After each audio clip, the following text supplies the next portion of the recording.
If you had asked me when I was a 13-year-old child in my bedroom if in 19 years I would be doing Messages still with almost 100 people behind me at my own convention, I would say, yes, I believe you. Let's get to the messages. Now, just to be clear, the questions that I'm about to read, I have not read, and they're from people that are behind me at Blimey Con. There were a couple of rules that I had to lay down. They're not about anybody in particular that is at the convention. So somebody's not asking a question about somebody at the convention. Now, did they follow that rule? We're gonna find out, because there could be a mass brawl behind us. Now let's get to the messages. Jordan's Messages. Sponsored by Squarespace. Hi, Jordan. My dad has a long history of questionable relationship choices. After parting ways with my mom, he spent about 12 years with a woman I'll call Cruella. For the past decade, I've had no contact with her as she wanted nothing to do with me or my siblings. From what I can tell, their relationship was mutually self-serving, neither married, but both benefiting in some way, on her end, mostly financially. Multiple times during their relationship, my dad began pursuing someone else, and Cruella would persuade him she truly loved him and he'd return. Much of their life together was secretive, including trips he never told us about and financial support he's been giving her that we knew nothing of. A few months ago, he reconnected with, we'll call her Bertha, a woman from his college days. He's suddenly infatuated and they are moving quickly. E.g., putting her name on his license plate after a month of dating and bringing her to the family reunion. Interesting.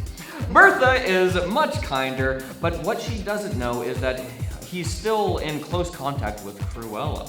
I overheard him calling Cruella on the phone by the affectionate nickname he'd always had for her. When I confronted him about it, he said that she has a serious illness and he can't leave her like that. Cruella, I'm assuming. But hasn't told Bertha of their continued contact yet. Bertha is aware that he is financially supporting Cruella's daughter through college, but I'm afraid their contact is much friendlier than she knows. I want to support my dad and his girlfriend in their new relationship, but I no longer trust his judgment or transparency. His habit of omitting key details making me wary. While there are so many details I couldn't include for the sake of time, I'm just trying to figure out how to be a supportive son at a distance without enabling unhealthy patterns and being caught in the middle of his relational problems and the secrecy that defines them. Josh, I thought that we were gonna have easy questions for this, okay? I'm already stressed out enough, and then we've got the most complex question I've ever heard in my life. Cruella and Bertha. Okay, Cruella, we've got Cruella. He left the mom. Went to Cruella. So the husband left the mom, went to Cruella, then it has the side thing with Bertha, but then Cruella's back. Yes. And he's trying to figure out what the heck he's gonna do. How do I support? He wants to be supportive. He wants to be. He's a good son. Wants to be supportive. How do I have a relationship with my father while he's kind of doing the secret stuff with Cruella? We're not exactly sure what's going on. Don't forget Bertha. Bertha is a little bit confused because she's like, okay, so I like this man, but he's a nice guy. He's supporting Cruella's daughter. That's so nice of him. So that gives him kudos. It gives him street cred. But at the same time, his past, she's realizing that his past, he's moving past his past by, still helping somebody. But at the end of the day, it's really maybe he's being secretive and lying.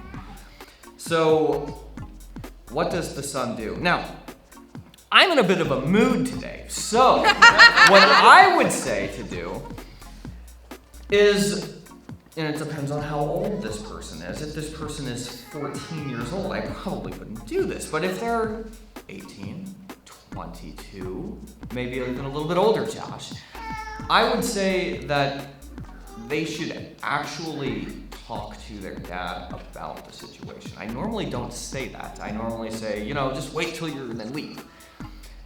But because this person is at Blimey Con, I'm not going to say that. It's ridiculous. Why would I say that? I wouldn't actually say that in real life. But I do think that it is weird I'm saying you when the person is behind me. I just don't know who it is. Whoever you are, I would actually talk to your father and just lay it out like I'm assuming he knows that you're not an idiot. So if anything, if I was the father and I was doing this stuff and my son came to me and was like, hey dad, I see that you're kind of screwing around and what are we gonna do about that? I would be like, wow. It would make me mad, but then at the same time, I think that I would feel like I am proud of him that I raised him to do this, and maybe it would give him a wake-up call. I actually think that you might be the only person who can give him this wake-up call. Not to put any pressure on you, but that's just a scientific fact. So I think the answer to this, the most complicated, the question or the title on this is going to be the most complicated message of all time, and it's going to be confusing because there's like 50 million people behind me. They're going to be like, what? I'm always thinking in thumbnails when I'm answering these questions. By the way, titles. Just got it. I feel relieved now. Yeah, talk to your father. Come up with something to look. I'm going to say this. I don't know how much we should all be using ChatGPT for like personal issues, but if you did want to say, hey, here's the situation, ChatGPT, and if you're really super stressed out about this and you don't know what to say, just outline, hey, here's kind of what's going on, and then maybe they could be like, hey, here's what you could write him or tell him, and then, make it your own. But if you're really stressed out, because I would be stressed out if I was doing something like this, that actually might be a helpful prompt to do. Okay. Was that okay? Was that a good answer, guys? Yes. Okay, all right. Wasn't very funny, but it was true. Yes. Let's move on. We're back in the studio for like 2 seconds, okay? We'll be back, I promise. But the best advice that I can give you right now is to start that passion project you've always wanted to start. Something that gets you up in the morning. And if you have that creative project you're really wanting to start this year, even though the year's almost over, you can just start it right now, it doesn't matter. Of course, you'll need a website, and our friends at Squarespace makes the whole process of building a site just so darn easy. Anyone can do it. We build our sites with Squarespace and have been using their services for over a decade now. Maybe you want to sell stuff or display your work or start a blog or a podcast, whatever it is that you want to do, Squarespace can create a site that does one or all of those things. With Squarespace's collection of cutting-edge design tools, anyone can build an online presence that perfectly fits their brand or personality. Their AI-enhanced website builder makes an already easy process even more efficient and customized just for you. It'll add nice-looking stuff to your site that you hadn't even thought of. Of course, you'll need a domain name, and Squarespace makes that easy too. All the security features that our other sites make you pay extra for, darn them, they're all included for one low price with Squarespace. You can easily take donations on your website, and you can add video. Squarespace is a fantastic service that is constantly improving. We cannot recommend them more highly. If you've been thinking about starting a website, I want to encourage you to just do it right now, because now making a website is so easy and it's fun too. Head over to squarespace.com for a free trial, and then when you're ready to launch, go to our link squarespace.com/cow, because there you're going to get 10% off your first purchase of a website or domain. That's squarespace.com/cow. Now, let's get back to live messages. Hey, I'm at BlimeyCon. Me and my ex broke up 2 months ago, and I found out recently that he started showing interest in one of my best friends only 3 weeks after he and I broke up. His parents talked to her parents a couple weeks ago, subtly hinting at his interest in her. The parents are already getting involved. What's going on? And last week he came over to talk to me and my friend who he's been showing interest in. This is the same friend. Yeah. They were hanging out and he comes over. Yeah. Bibbidi bobbidi boo, he's there. Yeah. The parents are like already in contact, talking to each other. This is weird. Do you have any advice on how to handle this situation? I'm very hurt by his behavior. I feel like maybe he never really valued me that much in the relationship, and it's hard watching him openly show interest in one of my best friends right in front of me. As a Christian, I'm trying my best to let it go and to not become bitter, but my feelings are still deeply hurt. What should I do? Signed, a heavy heart. This guy seems cruel. I know. Cruella. Yeah, this is Cruella. Wow. And she's just like, I'm a good Christian girl. How do I not be bitter at this tormentor? This guy is like actively in her face, like, I'm with your best friend. Hey, I'm stopping by. I'm here now. What are you talking about? And how does she know? I feel like everybody's betrayed her. Her friend, somehow she found out that her best friend's parents are in contact with this other guy that she really liked, her parents, somehow she like got that through the grapevine or just knows because somebody straight up told her, and then the boyfriend is coming over and is like, yeah, we're together or something. Yeah, it's weird that the parents are involved. Why are the parents already involved? No, I think that's what's a little concerning, because only when parents are involved is it, especially, we're in the homeschool community, okay. If your parents are involved with another homeschool parents, you're like, wow, they're getting married like tomorrow. I think that's what feels weird about this, because did her parents talk to this guy's parents? No, they didn't, because she didn't say. She would have said that. That's what's odd. Was this guy emotionally cheating before? No. How could he not be? This is 3 weeks? They're being too nonchalant with this girl's feelings. Yeah, they're being nonchalant with your feelings back there, whoever you are. And she just wants to know how to be a good Christian. So nice. So That guy lost a good thing. Yeah, he did. He lost something good. She gets her heart broken. She's like, I just want to be a good Christian. Why I want to be a good Christian. That's so good. Okay, well, I think first off, we just need to say that you're great, and you're on the right track getting away from this guy, even if it was not your choice. God works in mysterious ways. Should she keep hanging out with these people? No. She should. I don't. Should she confront them? I don't know. What's that gonna do? What's it gonna do? It's gonna feel nice for a minute. For a minute. Look, I mean, yeah, I don't know. I mean, maybe you could. I don't want you to get in the mind. Look, we're not wanting revenge. Don't call it Josh revenge. is. Josh wants revenge. We're not calling it revenge, but we're calling it justice. And the justice that we are dishing out is not even anything. It's just is it a confrontation? They'll make it a confrontation, but you're not gonna make it a confrontation. You're just gonna be like, hey, so just wanna like be clear here. We were just in a relationship, and we're not mad. Internally we are. But we're like, we were just in a relationship, and now you're with my best friend. And within 3 weeks now, like, parents are involved and people are talking, like, explain. And see what he does. Because a normal person would say, oh, yeah, right, that is weird. Sorry. Yeah, sorry, but I don't think that's gonna happen, and I'm morbidly curious what would happen. So write in again, but I think that's actually what you should do. I think that normally I just say get away from these people, don't talk to them again. But again, because you're at BlimeyCon, is that the best advice? I don't know. Probably not.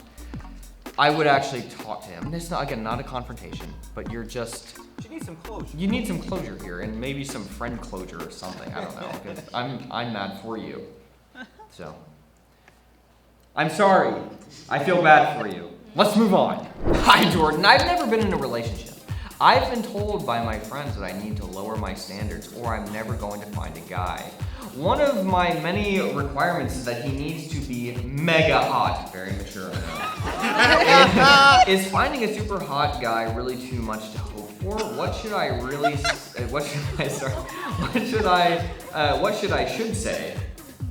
should say to my friends when they tell me to lower my standards?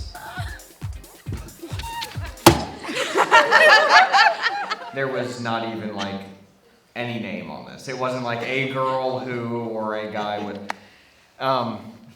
It's totally anonymous. So, look, are the requirements these days that people hold too much? Have they gone too far? Absolutely. Like, we need to think in the mindset of girl next door. Just have that going through your mind as you're walking down the street. Girl next door, guy next door. I grew up in the dating scene where there was no apps, there was nothing. That's how old we are now. And it was like you just had your friends, and that was the comparison, I guess, was like this girl versus this girl. You know, it's just like, It wasn't like hundreds of billions. I mean, I wasn't even watching YouTube. There was not like any, you know what I mean? So I think that we've all just gotten into this mindset of you're seeing 100,000 people every single day. Like that's harming you, even if you're just innocuously looking at like not even anything bad. You're just scrolling through. I mean, there's always something. It's not like when we were kids and you're just like on Zynga and you're like just on your friend's page. I bet nobody even knows what Zynga. They don't know what Zynga is. Spell Zynga. If you can spell Zynga. Does anybody know what Zynga is? Z-Y. Nope, you're wrong. It's not Z. Yeah. X. It was a blog Xanga. website. It was a like blog. even before MySpace, Yeah. kind of. It's actually completely gone. Like we can't find our old posts anymore, which is sad. And thank God. I was sad. I wanted to see it. Josh, how old were you when you had Zynga? 14 probably. Oh, yeah, I understand. My Twitter is not fun. But all that to say, I think that we need to lower the. It's not that you're lowering the standards. It's just that the standards that we hold are non-existent. We've made them up. And so we're living in this fake reality of like these made up standards, and we're like worried about these standards that don't even really exist. It's about something completely different. And I think that's why, you know, back in the day, people just had, within a 10-mile radius, they had like maybe 6 families that lived, and that was the pool of people. And people back then people now are so conceited that they say, well, they didn't really love those people. They just like had to get married. And I actually don't think that that's true. I think that they probably loved their people more than we do today, in some sense. And I'm not saying everybody, but I think that to say that we're so modern that it's impossible to just love the neighbor that you grew up with, like it's ridiculous. Society clearly loves each other way more Yeah. than they did back in the day. Exactly. Too much. So it's easy to get into that mindset when everybody has that mindset of, oh, I'm probably going to marry the girl within like a 5-mile radius of me. But when everybody is living on these apps and everything, and they're on Twitter or X, whatever, and they're seeing, and nobody has that mindset of I'm marrying the person who lives next door to me. We don't even know the person who lives next door to me. We don't want to know the person who lives next door to me. Then it makes this weird atmosphere that we're all living in, and we're all like kind of stressed out when we walk out our own door. Because it's like, does anybody care? Does anybody want to see me? I don't want to see these people. I just want to meet someone super hot. Yeah, I just want to meet somebody super hot. So that you have pictured in your mind because you've just been indoors on the internet 24/7. And so then when you go out, then it's like you're not in reality. Reality is online, even if you know reality is out in the real world. So it's just all screwed up. So I don't know what the answer is. Like, if your requirement is that like they're a good Christian, whatever, and then like you just want to be super hot, like, okay, like this, it's not. The fact that this is even a question means that something is broken, and I don't really think that like your friend's trying to convince you, hey, you need to lower that requirement. I don't even think that that's like the issue. I think the issue is that you're on the internet too much. I think that's what the issue is. And that's why we're all here at BlimeyCon, so we can meet real people in real life. And that's why you should come next year if we have it. BlimeyCon 2026, Josh. I mean, it's just 2020. That'd be 20 years since MESSYGES started, because that was in 2006. We have to have like some kind of like real official setup next time. Like, I don't know what we'll do. MESSYGES. But this is a makeshift desk, which I'm appreciative of. Thank you. But I need the paper and the slam and everything. So. It was great. It was great. God. Just takes it out of me, Josh. It's just. Look, MESSYGES always takes a toll on me. It's hard giving so much truth. You know, you think that it wouldn't. But just like the people in this, you know, the guy who's gonna go talk to his father about his like promiscuous lifestyle that he's assuming he has, you know, the energy just gets zapped right out of you, and it's just. But you did the right thing. I did the right thing by sitting here and answering these, and I feel like I think I can walk away from this first episode of Live MESSYGES and feeling good about it. Okay, is that true, people? All right, we did a decent job, and I'm excited. Don't be messy. And leave good messages! And leave good messages. I feel like normally MESSYGES is funnier, but when people are the ones behind you suffering internally. And like I said, there's a weight, Josh. There's the vibe of the room is like, dang, everyone feels bad for them. I'm trying to hold in the tears. Big head kid is up there just smiling at me. That's not me. Oh yeah, that's me. He's the boyfriend who did it. Yeah, And he's just standing there mocking that girl. Hey, if they need closure, they can just punch the cardboard cutout. Yeah, we need next year we need a big head kid punching bag.